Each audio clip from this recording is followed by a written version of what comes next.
ওফ, এক্ষুনি যা গরম পড়েছে, এর মধ্যে সব থেকে স্বস্তির খাবার হলো শুক্তো। তার মধ্যে যদি হয় দুধ শুক্তো, তাহলে তো আর কোনো কথাই চলে না।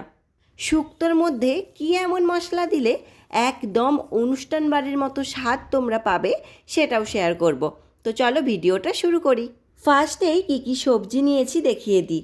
আলু, কাঁচকলা, তার সাথে নিয়েছি সজনে ডাঁটা আর বেগুন। এইদিকে নিয়েছি উচ্ছে, রাঙালু, পেঁপে আর এক টুকরো গাজর। তার সাথে নিয়েছি বাড়িতে বানানো বড়ি, তোমরা কেনা বড়িও ইউজ করতে পারো। তো এই সব কিছুকে তোমরা আগে রেডি করে নাও, আর কোন সবজিটা কিভাবে কেটেছি সেটা আমি আর দেখালাম না, তোমরা একটু দেখে নিও। এরপর কড়াইতে বেশ কিছুটা পরিমাণ তেল দিতে হবে। তারপর তেলটাকে কড়াইয়ের চারিদিকে খুব ভালোভাবে লাগিয়ে দাও। প্রথমে বড়িগুলোকে ভেজে নিচ্ছি। বড়িগুলোকে হালকা একটু নেড়ে চেড়ে একদম লাল লাল করে ভেজে নেবে। দেখো বড়িগুলো আমার লাল লাল করে ভাজা হয়ে গেছে। এরপর এগুলোকে তুলে রেখে দেব।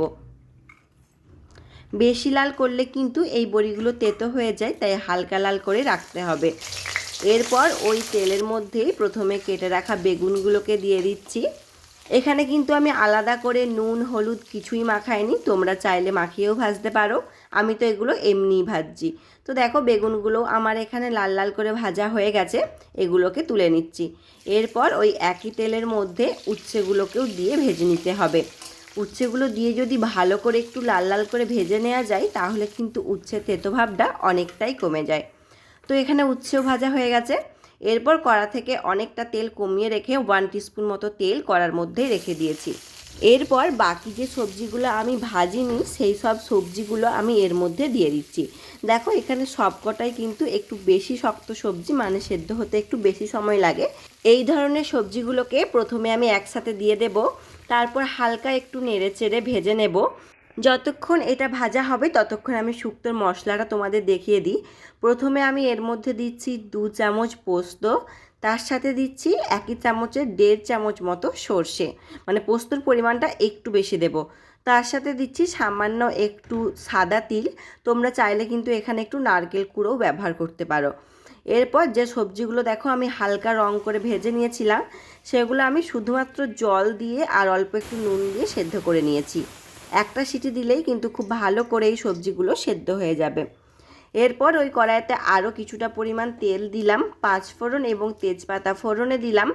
ফোড়নটা হালকা ভাজা হয়ে গেলে এর মধ্যে দিলাম আদা বাটা। আদাটা কিন্তু ভালো করে ভাজতে হবে, যাতে আদার কাঁচা গন্ধটা একেবারেই না থাকে। দেখো বেশ কিছুক্ষণ সময় ধরে লো আঁচে আমি আদাটাকে ভেজেছি। আদা কিন্তু হাই আঁচে ভাজতে গেলে কড়াতে শুধুই লেগে যায়, সেই কারণে একটু লো আঁচে আদা ভাজবে। এরপর যে মশলাটা রেডি করে রেখেছিলাম, সেই মশলাটা দিয়ে খুব ভালো করে কষিয়ে নিচ্ছি। জানো তো এই রান্নাটার স্বাদ একদম অনুষ্ঠান বাড়ির মতোই হয়। আমি যতবার এই রান্নাটা করেছি একদম সেম স্বাদ হয়েছে, তো তোমরাও ট্রাই করো।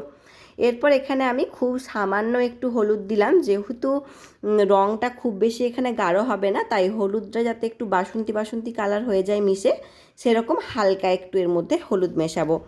তারপর খুব ভালো করে নেড়েচেড়ে মিশিয়ে নিলাম। এরপর মশলাটা যখন খুব ভালো করে ভাজা হয়ে তেল ছেড়ে দেবে, এর মধ্যে সেদ্ধ করে রাখা সবজিগুলোকে আমি দিয়ে দিলাম। সবজিগুলোকে দিয়ে আবারও একটু ভালো করে নেড়েচেড়ে মিশিয়ে নিচ্ছি।